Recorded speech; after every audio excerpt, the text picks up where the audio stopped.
وہ اپنی چیزیں پلان کر لیا کرتے تھے کہ ہم نے جو ہے نا کہ رمضان میں سارا وقت جو ہے نا وہ اللہ تعالیٰ کی عبادت کی طرف مشغول رہنا ہے، اپنے آپ کو قرآن پاک کی تلاوت کرنی ہے، یعنی کہ وہ کوئی ایسا وقت نہیں رکھتے تھے کہ جس میں وہ غیر اور کوئی کام کریں، یعنی کہ ان کی زیادہ کوشش ہوتی تھی کہ وہ قرآن پاک کی تلاوت کریں، ذکر و اذکار کریں اور اپنے آپ کو یعنی فلی طور پر صدقے خیرات کریں اور مینٹلی اور فزیکلی مینٹلی اور فزیکلی اوکے کوئی اور پیچھے سے بتائیں جی اس طرح کا اپنا ٹائم ٹیبل بنائیں کہ ریگولر ہو. ہاں ٹائم وہ بنائے اپنی وسعت اور استطاعت کے مطابق. ہو سکتا ہے میں بیمار ہوں، میں اتنا نہ کر سکوں، لیکن اتنا بناؤں 4 نفل نہیں، میں 2 نفل پڑھ لوں گی، ٹھیک ہے، لیکن میں روز پڑھوں گی.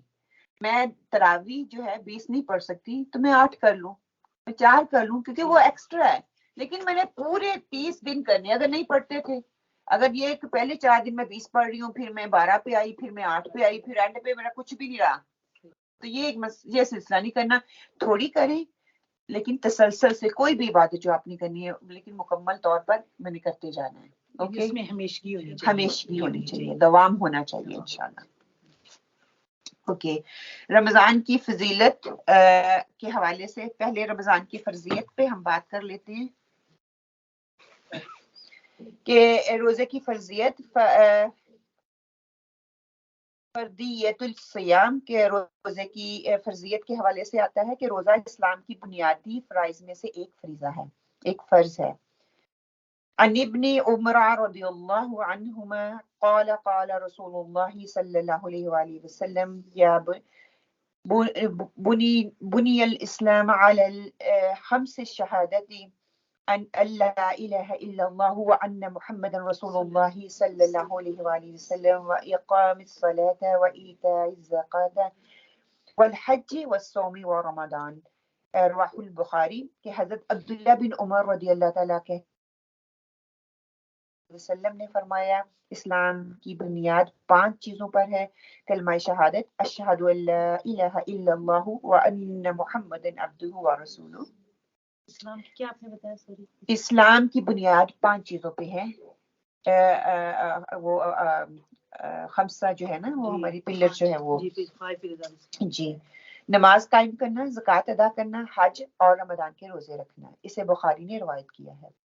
پھر اسی طرح حضرت ابو ہریرہ سے راوی ہے کہ ایک اعرابی نبی کریم صلی اللہ علیہ وآلہ وسلم کی خدمت میں حاضر ہوا اور عرض کیا مجھے ایسا عمل بتائیں جس کے کرنے سے میں جنت میں داخل ہو جاؤں. آپ صلی اللہ علیہ وآلہ وسلم نے فرمایا اللہ تعالیٰ کی عبادت کر، اس کے ساتھ کسی کو شریک نہ کر، فرض نماز قائم کر، فرض زکوٰۃ ادا کر اور رمضان کے روزے رکھ. اس نے کہا اللہ کی قسم میں اس سے زیادہ، نہ کچھ زیادہ نہ کم، ایسا ہی کروں گا.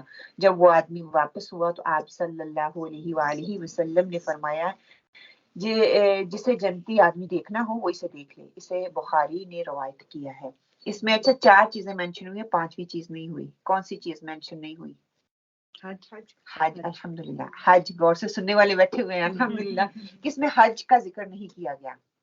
کیوں؟ کہ ہو سکتا ہے اس وقت حج کی فرضیت نہ ہوئی ہو، یا ہو سکتا ہے وہ استطاعت نہ رکھتا، اس پہ فرض نہ ہو حج، ہے نا. ڈپینڈ ہے آپ سے فتویٰ یا بات پوچھنے والا بھی کیسا آ رہا ہے، اس کی سچویشن کیسی ہے. حج کی فرضیت کے پتہ ہے نا کہ جو اس کی استطاعت رکھتا ہو اس پہ وہ فرض ہے، جو اس کی استطاعت نہیں رکھتا اس پہ وہ فرض نہیں ہے انشاءاللہ.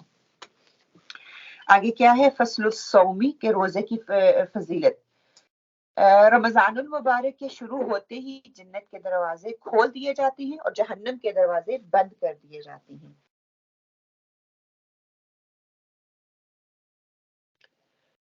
عن ابی هريرة رضی اللہ عنہ قال قال رسول اللہ صلی اللہ علیہ وآلہ وسلم اذا دخل رمضان فتحت ابواب السماء وغلقت ابواب جہنم وسلسلت الشیطان. متفق علیہ. حضرت ابو ہریرہ رضی اللہ تعالیٰ سے روایت ہے کہ آپ صلی اللہ علیہ وآلہ وسلم نے فرمایا کہ جب رمضان آتا ہے تو آسمان کے دروازے کھول دیے جاتے ہیں، جہنم کے دروازے بند کر دیے جاتے ہیں اور شیاطین قید کر دیے جاتے ہیں. اسے بخاری اور مسلم نے روایت کیا ہے. متفقن علیہ جب کہوں گی کہ تو اس کا مطلب ہے مسلم اور بخاری دونوں ہی متفق ہیں اس حدیث سے. اچھا یہاں پہ آ رہی ہے کہ جب رمضان آتا ہے تو آسمان کے دروازے کھول دیے جاتے ہیں. تو اس کا مطلب ہے عام حالات میں آسمان کے دروازے بند ہوتے ہیں، وہ رمضان میں کھول دیے جاتے ہیں. کتنے آسمان ہیں؟ آسمان کے دروازے اچھا 7 آسمان ہے. اچھا جنت کے کتنے دروازے ہیں؟ 8. اور دوزخ جہنم کے کتنے ہیں؟ 7. تو یہاں پہ کہہ دیا گیا کہ آسمان کے دروازے کھول دیے جاتے ہیں، مطلب کہ جنت کے دروازے کھول دیے جاتے ہیں.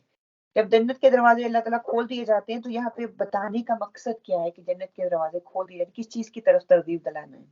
نیکی کی طرف، نیکی کی طرف، کہ دعاؤں کی قبولیت، ہاں کہ دعاؤں کی قبولیت کے لیے، اعمال کی قبولیت کے لیے دوڑ لگاؤ. اللہ تعالیٰ جو ہے آپ کے اس شوق کو، آپ کے اس ذوق کو اور بڑھائے کہ اللہ تعالیٰ نے جنت کے دروازے کھول دیے ہیں، جس دروازے سے چاہو نکل جاؤ، کہ سارے کے سارے دروازے کھلے ہوئے ہیں اور خاص اہتمام کیا جا رہا ہے.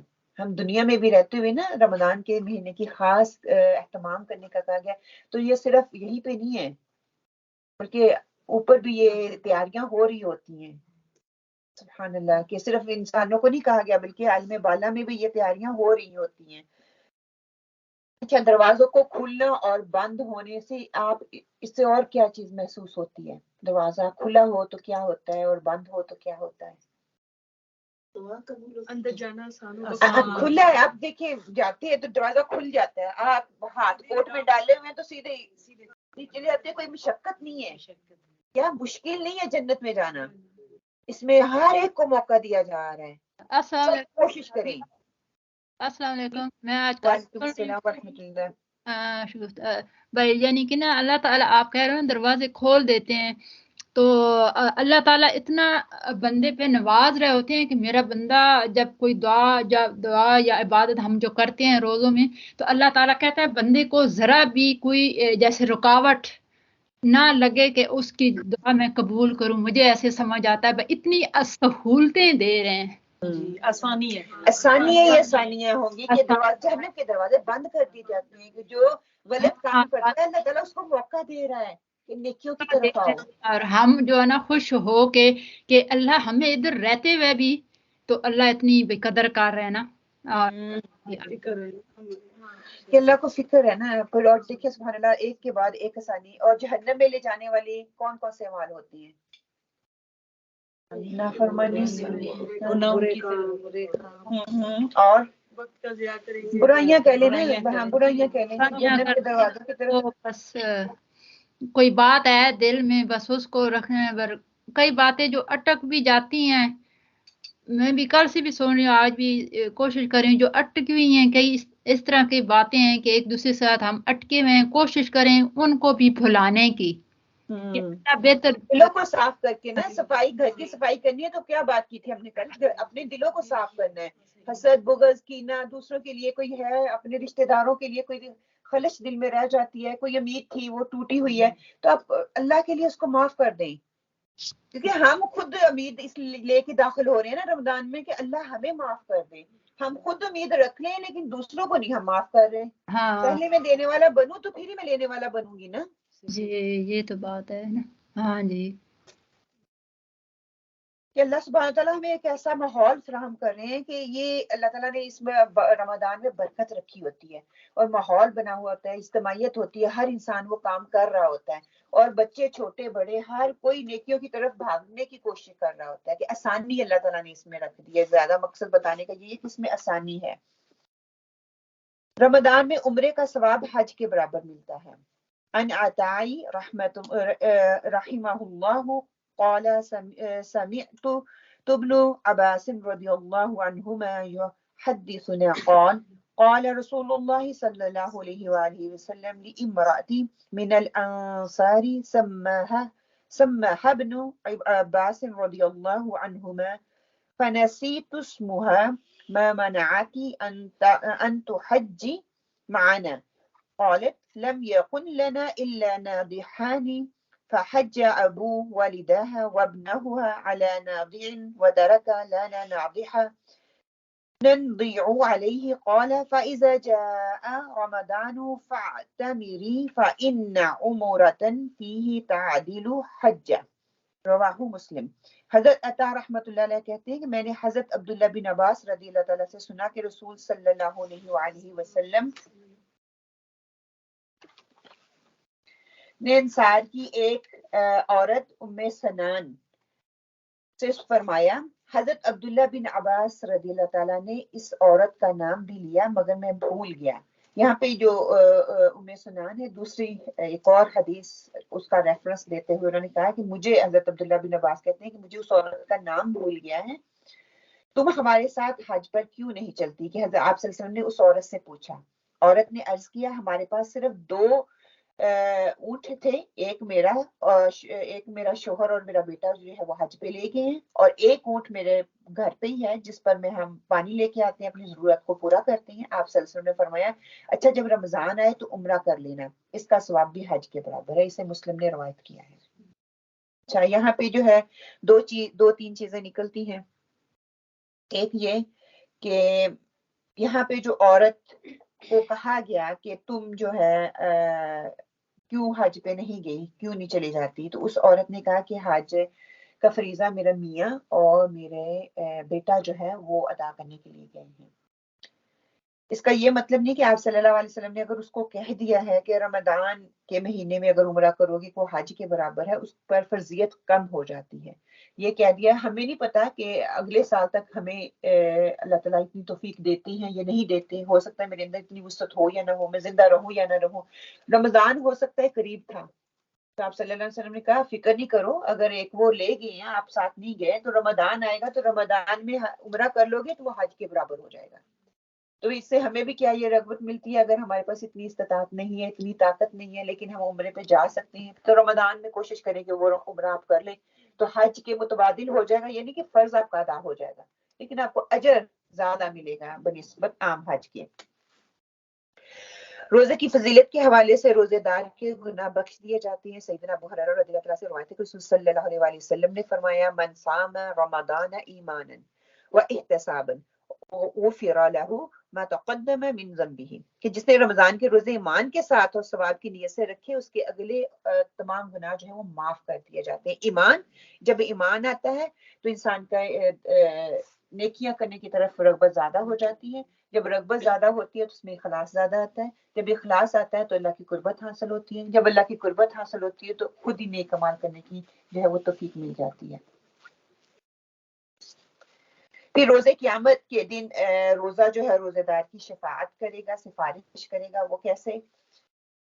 ان عبد اللہ ابن عمرو رضی اللہ عنہ ان رسول اللہ صلی اللہ علیہ وآلہ وسلم قال الصيام والقرآن يشفعان للعبد يوم القيامة يقول الصيام أي ربي منعته الطعام والشهوات فشفعني فيه، ويقول القرآن منعته النوم بالليل فشفعني فيه قال فيشفعان رواہ احمد ان طبرانی۔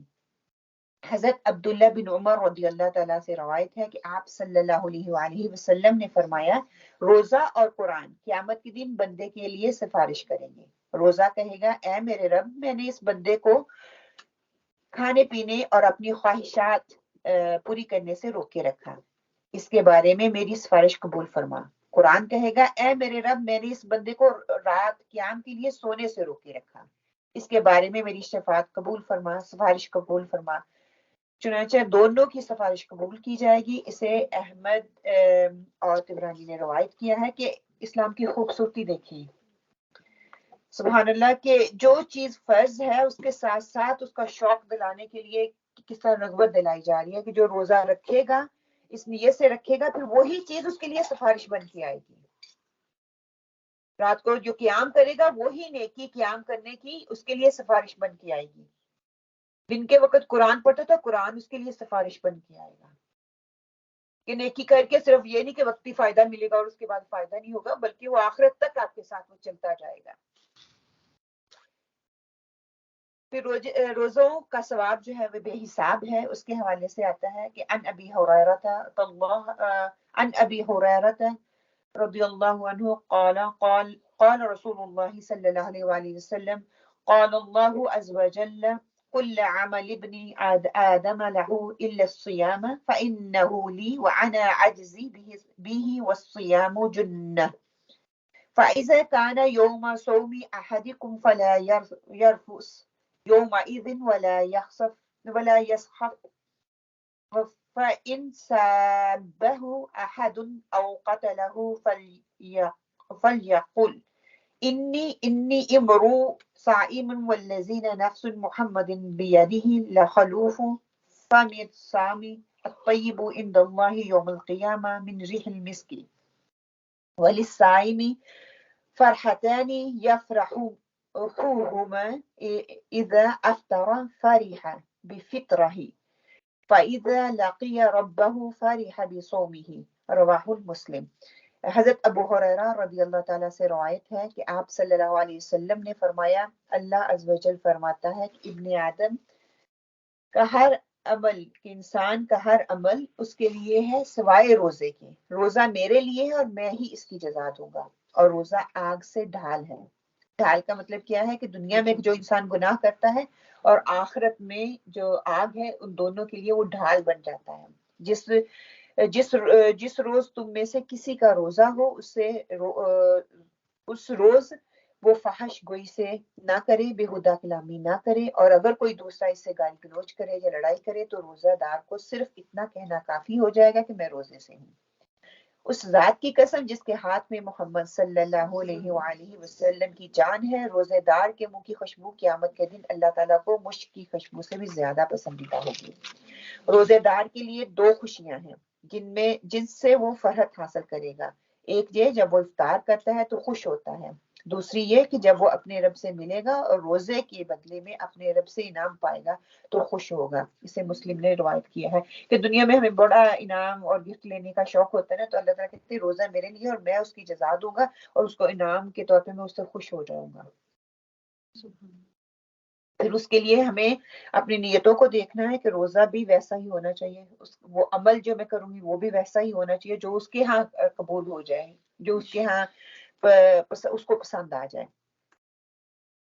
پھر روزے داروں کے لیے جنت کے دروازے کھول دیے جاتے ہیں، اور جنت کے دروازوں میں سب سے زیادہ اہم جو ہے دروازہ اس کی ہمیں ملتا ہے کہ باب الریان، اس کا ذکر ہم سنتے ہیں کہ حضرت سہل بن سعد رضی اللہ کہتے ہیں کہ رسول صلی اللہ علیہ وآلہ وسلم نے فرمایا، جنت کا ایک دروازہ ہے جس کا نام ریان ہے، جس سے قیامت کے دن روزے دار گزریں گے، ان کے علاوہ اس دروازے سے کوئی دوسرا نہیں گزر سکے گا۔ اسے مسلم اور بخاری نے روایت کیا ہے کہ جنت کے مختلف دروازے ہم نے پڑھ لیا، مختلف دروازے ہیں اور مختلف دروازوں کے مختلف نام ہیں، اور مختلف نیکیاں جو ہیں وہ مختلف دروازوں سے جائیں گی۔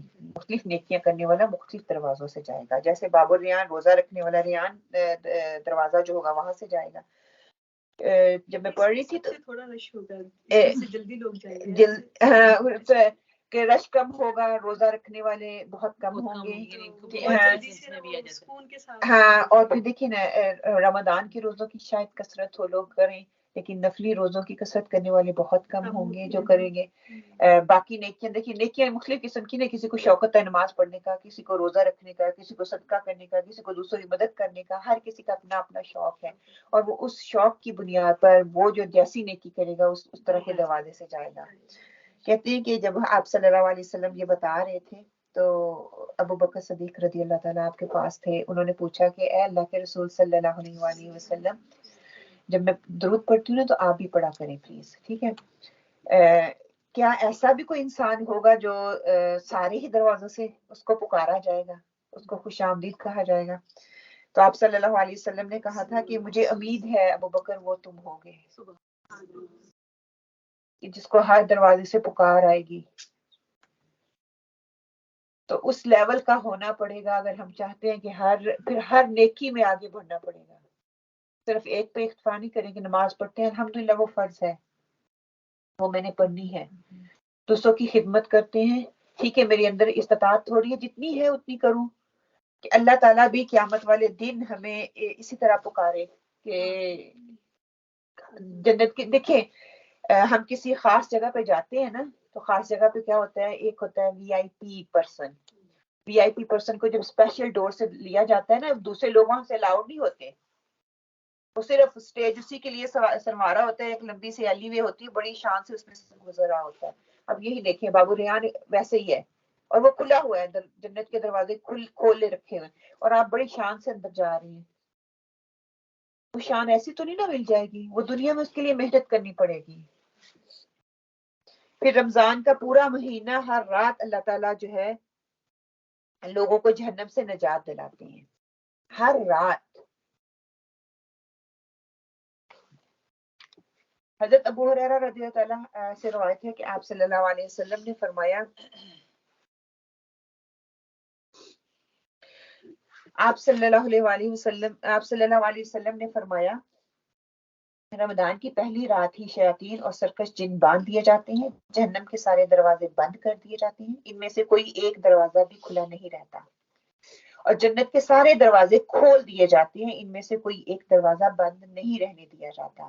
ایک منادی کرنے والا فرشتہ یعنی کہ اعلان کرے گا، اے بھلائی کے چاہنے والے آگے بڑھ اور دیر نہ کر، اے شر کے چاہنے والے رک جا. اور رمضان کی ہر رات اللہ تعالیٰ لوگوں کو جہنم سے آزاد کرتے ہیں. ابن ماجہ نے اس کو روایت کیا ہے. کیا ملا اس سے، کیا سمجھ آتی ہے؟ کہ بہت سی اس حدیث سے بہت سی باتیں جو ہماری سیکھنے کے لیے ہیں کہ رمضان کی تیاری، جیسے میں نے پہلے کہا تھا نا، کہ دنیا میں نہیں بلکہ عالم بالا میں بھی ہوتی ہے. وہاں پہ بھی ڈیوٹیز دی جاتی ہیں. ہم یہاں پہ کرتے ہیں نا کہ دورہ قرآن ہونا ہے، جس کی یہ ڈیوٹی ہے، اس کی یہ ڈیوٹی ہے، آپ نے یہ کرنا ہے، آپ نے یہ کرنا ہے. وہاں پہ بھی فرشتوں کی ڈیوٹیاں لگائی جاتی ہیں. اس دروازے سے اس نے آنا ہے، اس دروازے سے اس نے آنا ہے، اس نے یہ نیکی کرنی ہے، اس کی یہ نیکی کرنی ہے، اور وہ اعلان کرتے ہیں. مجھے وہی چیز نظر آ رہی تھی، بازار جاتی نا، وہ بیچنے والا اپنی بیچ رہا ہوتا ہے اور وہ آوازیں لگا رہا ہوتا ہے کہ یہاں پہ نیکیوں کی سیل لگی ہوئی ہے. تو وہ کہیں گا کہ کوئی ہے جو نیکی کرنے والا ہے، بھاگ کے آئے اور اس دروازے سے اندر چلا جائے. اللہ نے سارے دروازے کھول دیے ہیں. کوئی ہے جو اپنے آپ کو برائیوں سے روک سکے. کہتے ہیں نا، دیکھ لیے شیطان کو جکڑ لیا ہے. یہاں پہ لفظ جو آتا ہے نا، شیطان اور سرکش جن باندھ دیے جاتے ہیں. کچھ اسکالر یہاں پہ کہتے ہیں کہ ضروری نہیں ہے کہ سارے ہی شیطان باندھے ہوئے ہیں. ہو سکتا ہے جو زیادہ سرکش ہوں ان کو باندھا ہوا ہے، کچھ شیطان ہمارے ساتھ لگے ہیں، اور سب سے بڑا شیطان ہمارا اپنا نفسی ہوتا ہے. ہمارا اپنا نفسی سب سے بڑا شیطان ہے، جو ہمیں کہیں بھی جینے نہیں دیتا، کہیں ہمیں آگے بڑھنے نہیں دیتا. تو دونوں ہی چیزیں اس سے لی جاتی ہیں. کہ عام حالات میں دیکھیں، جہنم ہر انسان کے لیے اللہ تعالیٰ یہاں پہ نیکی کے مواقع دے رہا ہے. ہر رات اگر کوئی غلطی کرتا بھی ہے روزے کی حالت میں، تو اللہ تعالیٰ اس کو معاف کر دیتا ہے. رات سونے سے پہلے ہم صاف ہو کے اگلے دن کے روزے کی تیاری کرتے ہیں، چاہیے معافی مانگے یا نہ مانگے یا نہ مانگے. ہر رات اللہ تعالیٰ معاف کرتا ہے، اور ہمیں ہمارا حق ہے. اللہ تعالیٰ تو کہتا ہے بندہ مجھ سے مانگے، ہم مانگے. کہتے ہیں نا کہ 3 دفعہ اللہم انی اسالک الجنت الفردوس کہہ لیں، 3 دفعہ جنت آپ کے لیے پکار لگاتی ہے، اور دوزخ کہہ دیتی، دوزخ آپ کو کہتی ہے کہ اللہ تعالیٰ اس بندے کو مجھ سے دور کر دو. تو کیا حام ہے، خود مانگ لیں. اگر مانگنے کی توفیق نہیں، اللہ سے مانگنے کی توفیق مانگے نا، کہ اللہ تعالیٰ ہم اپنی مغفرت کے لیے مانگ سکیں. اللہ تعالیٰ تو کہتا ہے کہ میں ہمارے اندر وہ شوق پیدا ہو جائے کہ ہم اس طرح کی عام جو نیکیاں ہیں اس کو اپنے سے دور نہ کریں، بلکہ ایک مجموعی ماحول بنا ہوا ہے، اس ماحول سے بہتری لینے کی ہمیں اللہ تعالیٰ توفیق دے اور بہتری کر سکیں. آپ صلی اللہ علیہ وسلم کا یہ معمول ہوتا تھا کہ ہر رمضان میں آپ قیدیوں کو رہا کر دیا کرتے تھے.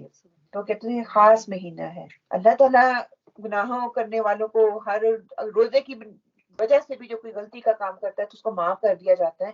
تو یہ تو پھر قیدی ہیں، انسان ہیں، وہ ان پہ رحم کرتے تھے اور ان کو جو ہے وہ آزاد کر دیا کرتے تھے. پھر روزے کی اہمیت کے حوالے سے، کہ روزے کی اہمیت جو ہے وہ کیا ہے، کہ رمضان کی برکتوں سے محروم رہنے والا بے نصیب ہے، یعنی کہ ہم کہہ لیں بد نصیب ہے وہ.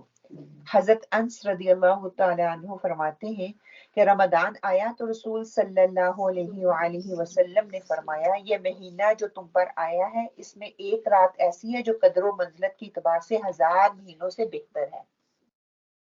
جو شخص اس کی سعادت حاصل کرنے سے محروم رہا وہ بھلائی سے محروم رہا.